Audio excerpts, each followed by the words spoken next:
Tonight, for the first time, we are hearing from two former executives in the children's unit at Holly Hill Hospital about recent escapes from the facility.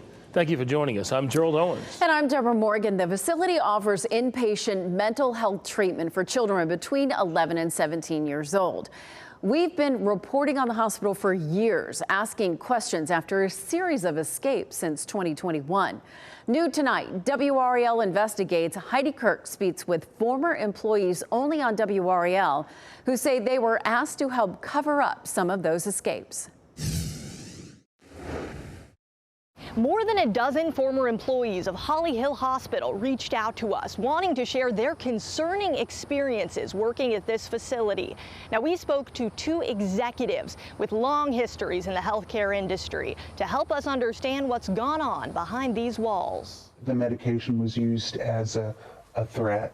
Documentation, terrible. I felt like all the staff was overwhelmed. Two former Holly Hill executives describing a system meant to protect children that may actually be harming them. You're painted one picture, and then when you get in, it's definitely different. We're protecting their identities as they fear retaliation.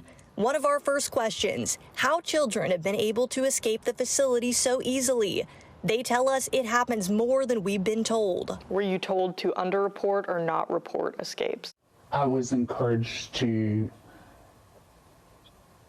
put them as found in unauthorized space. They say the staff is asked to hide escapes by using loopholes in language so as not to turn heads from the Department of Health and Human Services.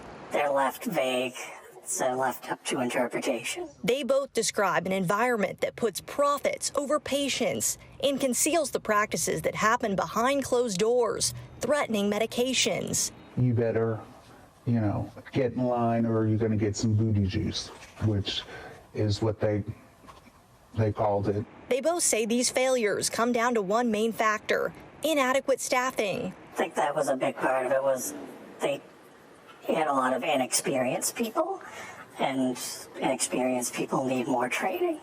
And you are giving the same amount of training to somebody with 20 years experience as you were to someone with 20 days experience. We asked Holly Hill and Universal Health Services, the parent company, quote, will you provide us a statement addressing former employees' concerns about instructions on handling elopements, staff training, patient-staff ratios, and a profit over patient mentality?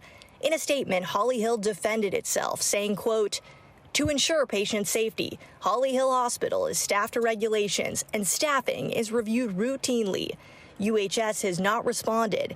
These employees say the company is also part of the problem. Do you feel like Universal is set up with the necessary resources for Holly Hill to run smoothly? In my opinion, no. In my opinion, no. So these employees left. If you push too much trying to make changes, you're viewed as a difficult person, and then, the work environment, doesn't feel very welcoming. Heidi Kirk, WRAL News, Raleigh. Now, WRAL Investigates interviewed the former employees for about an hour. You can watch longer segments of our conversation on WRAL.com and our social media platforms. We broke this story with a push alert to your phone, so make sure you download the WRAL News app on your phone or tablet to receive updates on all of our in-depth investigations.